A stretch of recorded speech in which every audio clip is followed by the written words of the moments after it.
Atenção! Começa agora uma teleaula de História do Ensino Médio.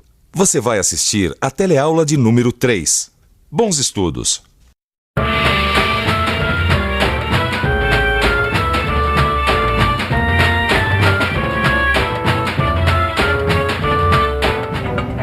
Esse aqui é o bairro da Liberdade, em São Paulo, Brasil. Parece outro país, mas não é. Quer ver?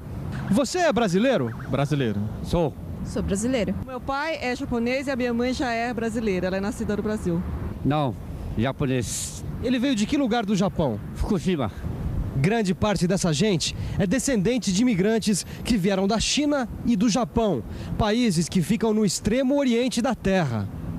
Na teleaula de hoje, você vai conhecer um pouco da civilização do Extremo Oriente. Vai ver como os povos de lá se organizaram, como eram o seu governo, religião e cultura. A nossa teleaula começa agora. Ou melhor, começa há mais ou menos 5.000 anos atrás.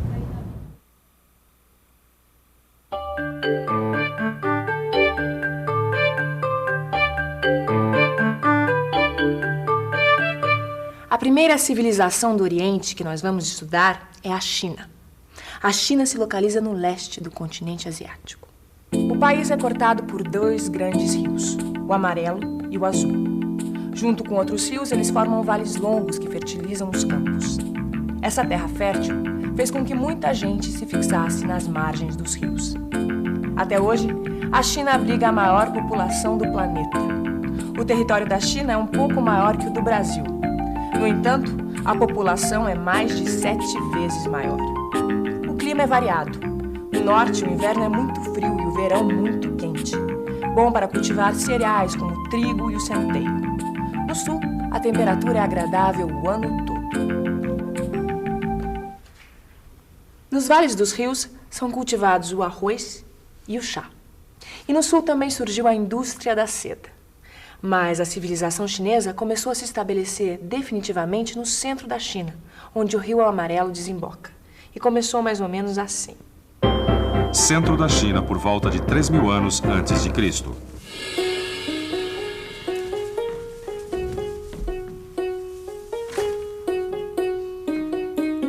Hoje vou chegar mais tarde. Os homens vão se reunir para escolher um chefe. Pra quê, chefe? Para organizar as coisas por aqui. Já tem muita gente plantando na beira do rio. Cada um diz que é dono da terra. Se não tiver alguém para organizar, sai briga. E você tem ideia de quem vai ser esse chefe? Tem que ser alguém bem forte. Nós vamos escolher o mais forte.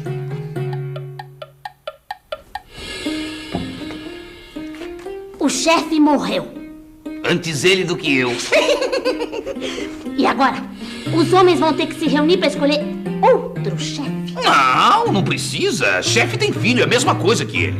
E se o filho morrer? Aí tem outro filho, ou então parente. É melhor assim, eles sabem o que fazem. Os povos antigos escolhiam os mais fortes para chefe. E com o tempo, os chefes acabavam virando reis. Cada território era um reino, sem que ninguém mandasse neles todos. Até que surgiu um poder central e a China se tornou um império. 2.000 anos antes de Cristo, os muitos reinos da China se reúnem e formam um império. O imperador se chama Yu. Com Yu, começa a primeira dinastia de imperadores da China.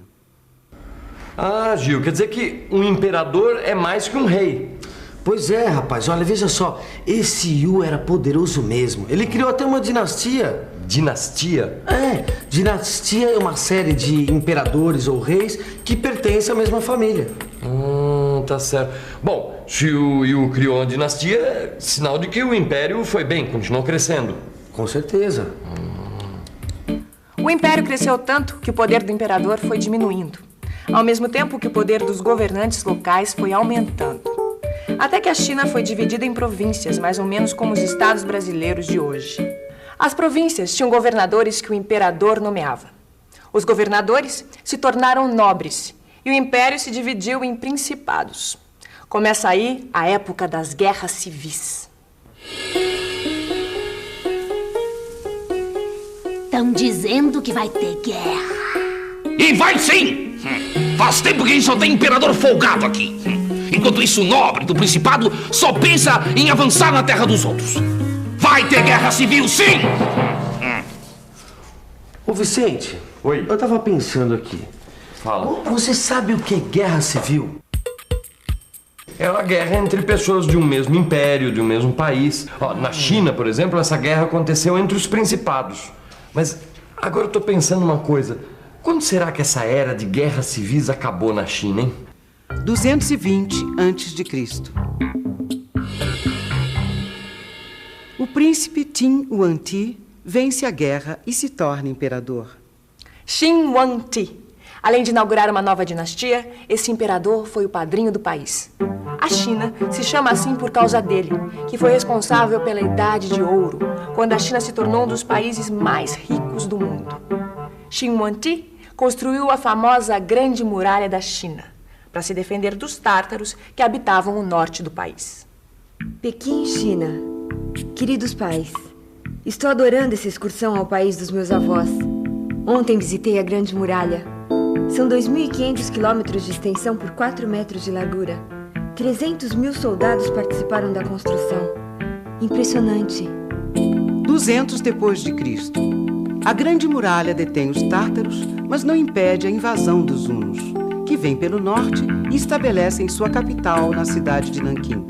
O império entra em decadência. 1200 depois de Cristo. Os mongóis, liderados pelo príncipe Gengis Khan, vêm do centro da Ásia para dominar toda a China e o império volta a se unificar. Ô Vicente, tava pensando aqui, como será que esse povo da China vivia no meio de tanta guerra? Ah, povo, Gil. É tudo a mesma coisa, vive do jeito que pode, né? Na China devia ser do mesmo jeito. Claro. Será que o povo é sempre igual mesmo?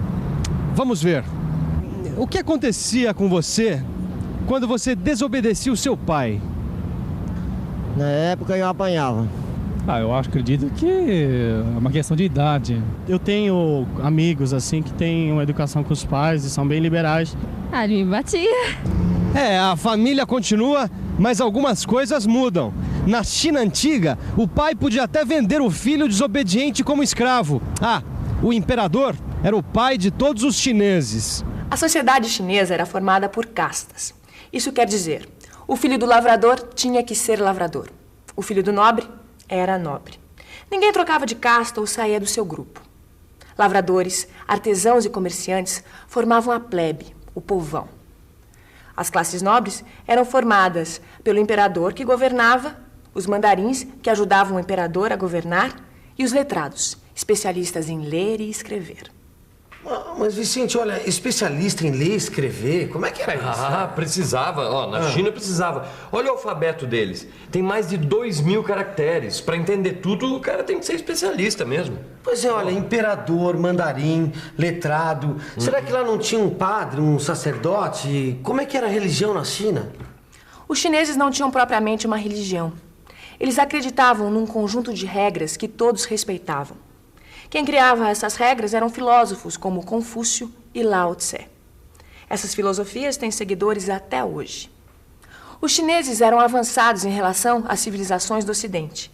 Veja algumas coisas que eles descobriram ou inventaram antes que os europeus. A seda, na China mais ou menos no ano 3000 a.C., na Europa no século VI. O papel, na China no século II, na Europa no século XIII. A imprensa na China no século XI e na Europa no século XV. A porcelana na China no século XII e na Europa no século XVII. Olha aí, os chineses inventaram o macarrão, que um aventureiro italiano chamado Marco Polo levou para a Europa. Foram os chineses também que inventaram a pólvora. Aqui nesse bairro, assim como na história, a cultura chinesa se mistura com a de uma outra civilização antiga e fundamental, a civilização japonesa. Foi no Japão onde surgiu a pintura sobre a seda. O que nós conhecemos pelo nome de Japão é, na verdade, um arquipélago composto de 4.000 ilhas. Dessas ilhas, 600 são habitadas e apenas 5 são grandes. Tóquio, Japão. Querida Midori, Meus pais vieram do Japão e agora eu voltei para trabalhar aqui. Os japoneses modernos não dependem mais da pesca e da marinhagem, mas as tradições continuam. A arquitetura é diferente das casas, o teatro e os lindos jardins. E eu fico me perguntando como tudo isso começou. Começou assim. Os povos que formaram o Japão vieram do sul da Ásia e da Coreia. Diz a tradição que o fundador do Império Japonês é Amaterasu, o neto da deusa do Sol. Ele recebe o título de Tennos, que quer dizer Rei Celeste. 660 a.C., Jimmu Tenno é o primeiro imperador. Culturalmente, a China domina o arquipélago japonês com suas tradições políticas e religiosas. No século XIII, a cultura chinesa já foi plenamente assimilada. A partir daí, o Japão cria suas próprias tradições. 1543, época das grandes navegações. Os portugueses chegam ao Japão trazendo os jesuítas. 1640, os jesuítas são expulsos. O Japão se fecha para os ocidentais.